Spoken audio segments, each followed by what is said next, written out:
Yeah, so good morning everyone. I am Parthish. I am a physics teacher in LP Samani Group of School. So today our discussion topic that is the electric potential surfaces. Okay.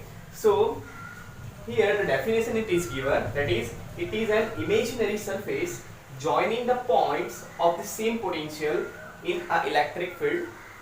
Again we can read it is an imaginary surface joining the points of the same potential in an electric field. Suppose, so it is an imaginary surface joining the points of the same potential. So here the example is given the point charge. Okay, so point charge produce the electric field radially outward. Okay, this way. So suppose we take a random point of a particular radius. Okay, so here we take one point, here we take one point, here we take one point, here we take one point. Okay, this way. This point, this point, this point, this point, this point. Now we connect the dots of the or connect the points of the, and now we connect all the points. Then we can draw the imaginary surface joining the points the same potential. So at all the points the potential are the same because the radius, because the distance of the plus q charge and the points are the same. That's why constant. Okay, so we can say that the potential difference between any two points on an equipotential surface is zero. Again we can read. So we can say that the potential difference, suppose we take here one point A, here we take one point B. The potential difference of any two points on the equipotential surface is zero. Suppose we take, so students, now we can see the properties of the equipotential surface. So first is given, no work is done in moving a test charge in equipotential surface. Okay, again we can read, no work is done in a moving a test charge, say q naught, in a equipotential surface. Suppose we take one example here or draw a figure that is equipotential surface, and you know that the equipotential surface is always normal to the electric field vector or electric field. So here we take electric field vector E. It is normal to the equipotential surface. This is equipotential surface. Okay. Now here we move the test charge q naught from point A to point, suppose any point A to point B. So here we take one point A and another point it is B. Now we move the test charge q naught from A to point B on equipotential surface. Okay, here we take q naught charge on point A. Okay, now we move the test charge q naught from A to B. So small displacement is happen. Okay, so we know the electric potential formula, that is V equals to W by Q. Okay, W is nothing but it is work done and Q is nothing but it is the charge. Okay, so here we want to find out the work done between the points A to B when the test charge move from point A to B. So here we object the work done, it is AB. Okay, and V is nothing but it is the potential difference between the points A and B.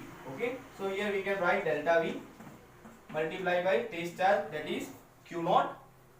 Okay, that is Q naught. Okay, so potential difference we can write VB minus VA multiplied by Q naught. But you know from the definition of equipotential surface that is no potential difference between any two points of the equipotential surface. Okay, so this term will be zero according to the definition of equipotential surface. So here we can write 0 multiplied by q naught. So here we get work done from point A to point B is 0. Okay, got it? Now the second properties of the equipotential surface is that electric field is always normal to the equipotential surface at every point. Okay, again we can read, electric field is always normal or perpendicular to the equipotential surface at every point. So from this figure we can clarify this statement. Okay, so that is, see this, the electric field of the, due to the point charge, it is radially outward. Okay, and the equipotential surface, it is normal to the electric field. See this, it is always normal to the electric field line. Okay, electric field lines. Okay, and the second figure it is given that electric field line is parallel to each other and the equipotential surface is always, see this, perpendicular to the electric field line. Okay, so from this two figure we can conclude that electric field is always normal to the equipotential surface at. So students, the third properties of the equipotential surface is that when the equipotential surfaces are closer together in the region of strong field and farther apart in the region of weak electric field. Okay, so when we take the relation between, or we know the relation between electric field and electric potential, that is E equals to minus dV by dr. So electric field is nothing but it is the negative gradient of electric potential. Okay, so from this equation here we take dV equals to constant, means electric potential here is constant. Okay, so from this equation we can get E proportional to 1 upon R, 1 upon dr. Okay, so here from this equation we conclude that when the electric field is strong, so the distance between two equipotential surface are very close. Okay, see this, dr is 1 over, so here 1 over dr, that's why. Okay,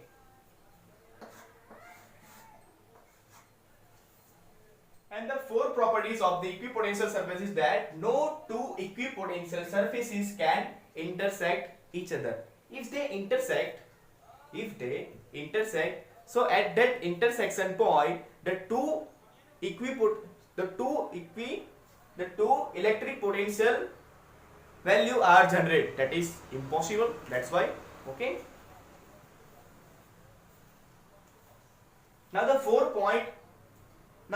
properties of the equipotential surface is that no two equipotential surfaces can intersect each other. Okay, why? If they intersect, suppose if they intersect, so at that point of intersection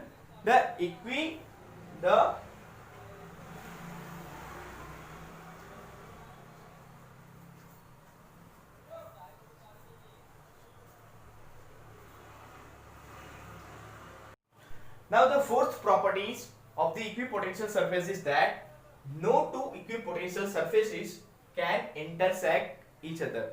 When they intersect, so the electric potential value are generated at the point of intersection at two times. Okay, so it is impossible the value of electric potential at the intersection point. Okay, so it is impossible, so that's why no two equipotential surfaces can intersect to each other. So now our next topic, that is the electric potential energy. So the first of all, what is electric potential energy? So definition it is given. It is the energy possessed by a system of charges by virtue of their positions. Okay, again we can read.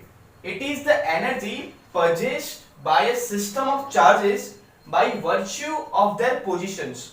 Okay, so here we talk about the electric potential of a system of two charges. Okay, now here we take one point, that is suppose A. Now we are bringing the charge, or bringing the some charge Q1 from the infinity to point A. Okay, now we are bringing the one charge, say Q1, from infinity to point A. Okay,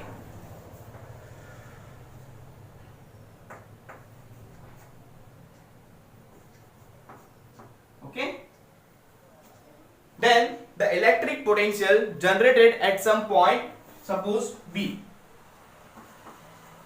So electric potential due to the charge Q1 at point B is, suppose V1 equals to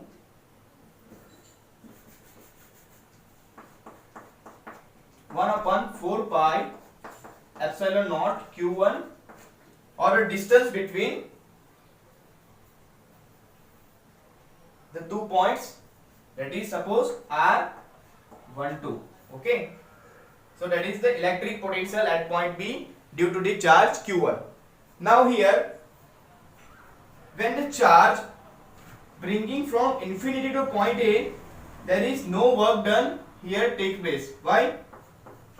Because there is no presence of any external electric field and any other charges. So no work against the electric field here is taking place. Okay, so here the work done is 0 when the charge bringing from infinity to point A. Okay, so the work done W1 equals to 0.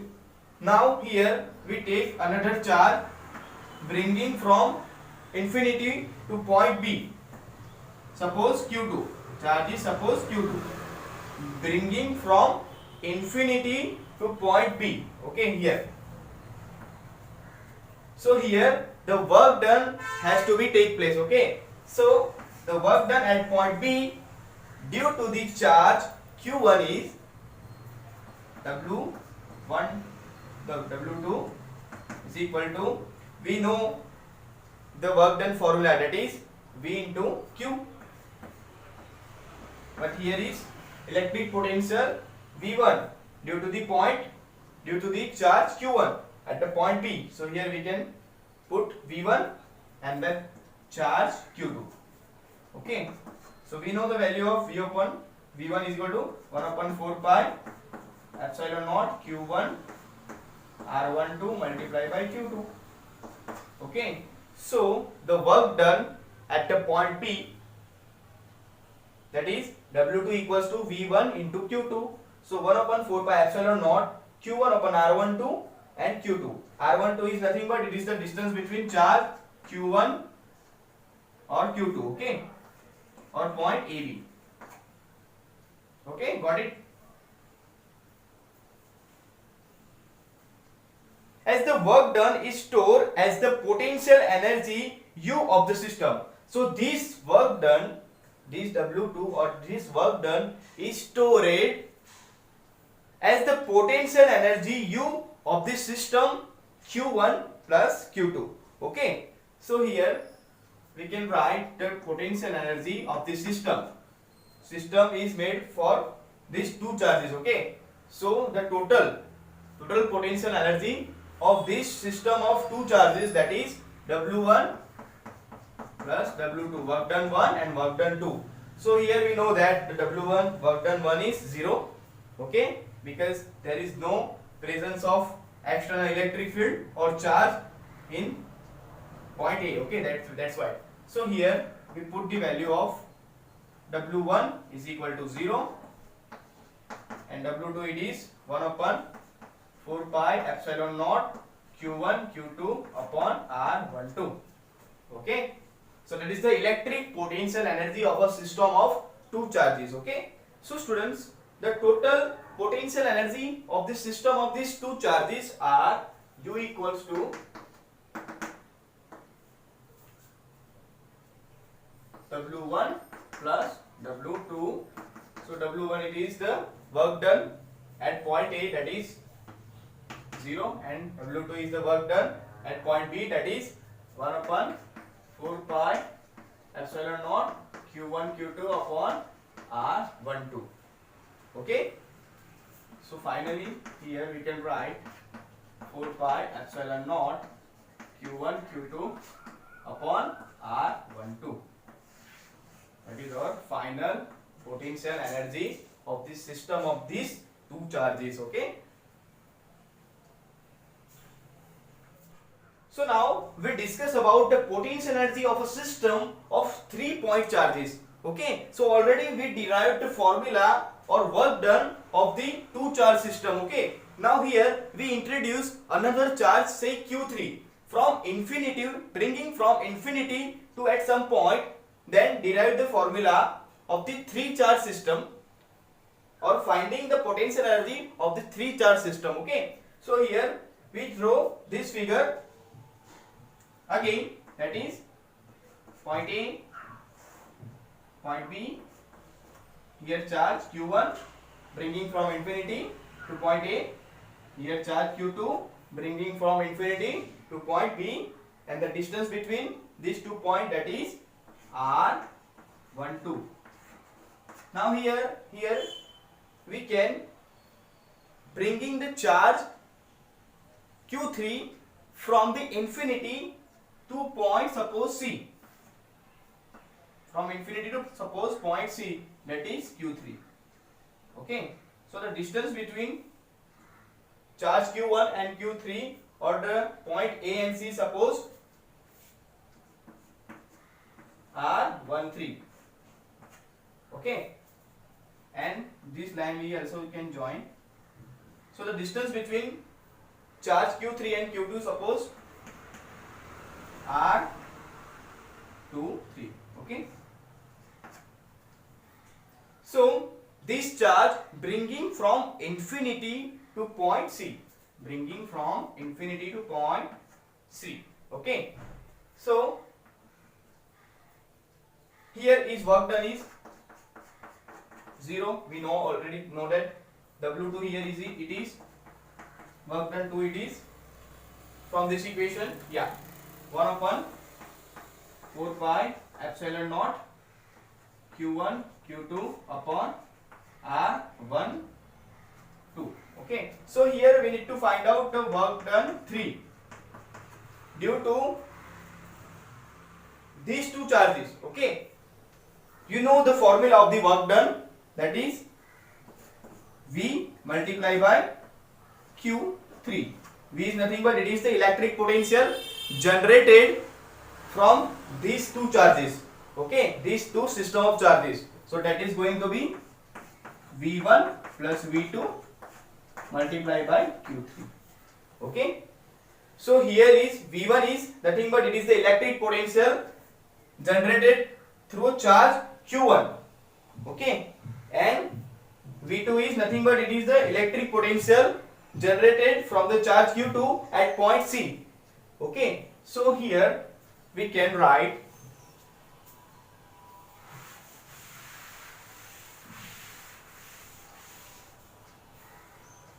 V equals to V1 plus V2. So V1 we can write the potential or the electric potential at point C due to the charge Q1, that is 1 upon 4 pi epsilon naught Q1, then R distance between the point A and C, that is going to be R13. Okay, plus V2 is nothing but it is the electric potential generated to the point, to the charge Q2 from point C. Okay, so that is going to be 1 upon 4 pi epsilon naught Q2 divided by the distance between the 2 points B and C, that is going to be R23. So here combinedly we can write or commonly 1 upon 4 pi epsilon naught. So here we can write Q1 upon R13 plus Q2 upon R23. Okay, the work done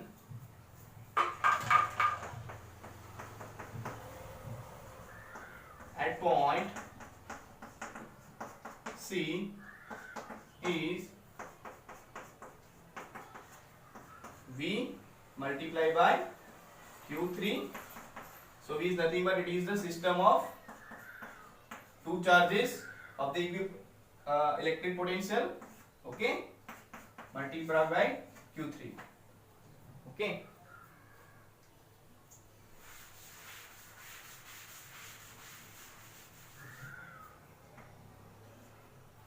So from this equation we can put the value 1 upon 4 pi epsilon naught Q1 upon R13 plus Q2 upon R23 multiplied by Q3.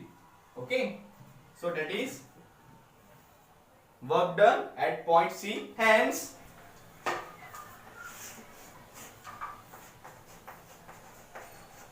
potential energy of system of three charges Q1 plus Q2 plus Q3 is W is equal to W1 plus W2 plus W3. Okay, so we know the work done at the point A, that is 0 from this equation. W2 is the work done for system of two charges, that is this. Okay, so this is the equation 1, this is the equation 2, this is the equation number 3. So from combine the equation 1, equation 2 and equation 3, so we can get finally the work done for system of three charges, for three charge system. Okay, so here we can write 0 plus W2 is, it is given 1 upon 4 pi epsilon naught Q1 Q2 R12 plus, here we can write 1 upon 4 pi epsilon naught Q1 upon R13 plus Q2 upon R23 multiplied by Q3. Okay, arranging these terms, so we can get 1 upon 4 pi epsilon naught Q1 Q2 upon R12 plus Q1 Q3 upon R13 plus Q2 Q3 upon R23. Okay, that is the total work done of the three system of charges. Okay, now we already know that the work done is stored as the potential energy of the system. So here we can also write W equals to U. Total potential energy stored as the work done of three system of charges. Okay, potential energy of a system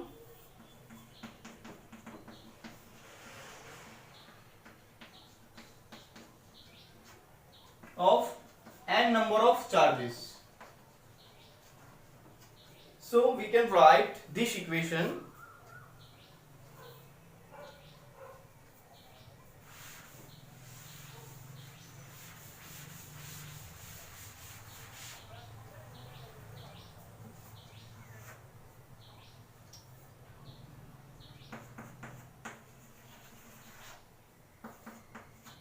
One upon 4 pi epsilon naught sigma I equals to 1 up to n sigma j equals to 1 up to n. Okay, then qi qj upon rij, and here I is not equals to j. Okay, so when the potential energy of a system of number of charges or n number of charges, so we combinedly we conclude from this equation, this all equation, we finalize this equation, we can write this equation. Okay, so the expression, so this expression of the potential energy of a n point charge is